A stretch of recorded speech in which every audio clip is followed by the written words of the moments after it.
As an anarchist, someone's probably recommended that you use a Linux computer at some point.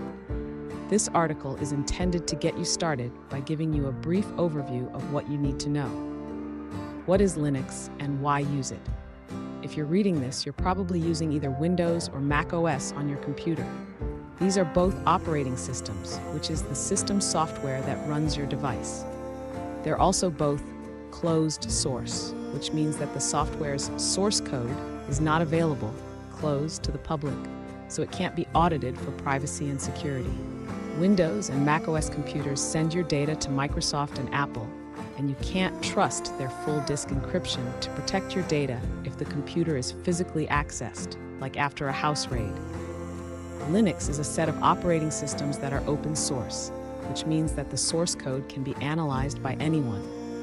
Linux is the name given to the core kernel of the operating system, and many different distributions, or distros, are based on it. Some Linux distributions you may have heard of are Debian, Ubuntu, and Tails. Each Linux distribution manages software differently, may use a different kernel version, etc., depending on what the specific distribution is geared towards. In fact, both Ubuntu and Tails are adaptations of the Debian distribution for being user-friendly, Ubuntu, and providing anonymity, Tails. How software works. In Linux, the term for an application is a package. Instead of downloading applications from various sites on the internet, as in Windows and macOS, a Linux distribution has a centralized repository where the software lives. The advantage of this is that the integrity of the software is verified by the distribution, and it is guaranteed to work with that distribution. It is still possible to install software from outside of a distribution's repository, but it is generally considered riskier, and verifying the integrity becomes your responsibility. Installing a package requires knowing its name, and all packages in a repository can be browsed using a web browser for both Debian and Fedora. How do you actually install from a software repository? Each distribution also has a package manager, which is an application that installs software from a repository. Debian and other distributions based on it use the apt package manager. In some distributions, it is possible to install software with a graphical user interface that uses the package manager in the background, such as the Synaptic Package Manager in Tails. Software alternatives. Part of the learning curve for Linux is figuring out which open-source software to use instead of the closed-source options you are used to in Windows and macOS. For example, instead of using Microsoft Word, you might use LibreOffice. It's essential that the applications you use are open source, but an application being open source is not enough to consider it secure. For example, Telegram advertises itself as open source, but its servers are not open source, and its cryptography is garbage. The list of included software for Tails will cover many of your needs with reputable choices, and you can also check out switching.software, the command line interface. The dreaded command line. What even is it? You're used to interacting with applications through a graphical user interface, GUI, which means pointing and clicking with your mouse. Some applications can also be interacted with through a command line interface, CLI, which is textual. Many applications are available in both CLI and GUI versions. In a nutshell, the GUI is just a graphical depiction of the same things that you would do from the command line, CLI, designed to make it easier and more intuitive to navigate your computer. For example, navigating the contents of your computer with the File Manager GUI is pretty standard. You click on a folder, called a directory in Linux, and it opens.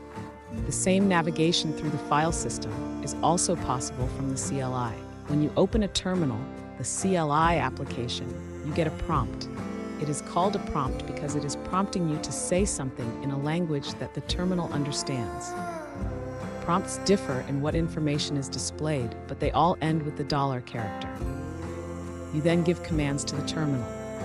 The terminal responds, then redisplays the prompt for the next command.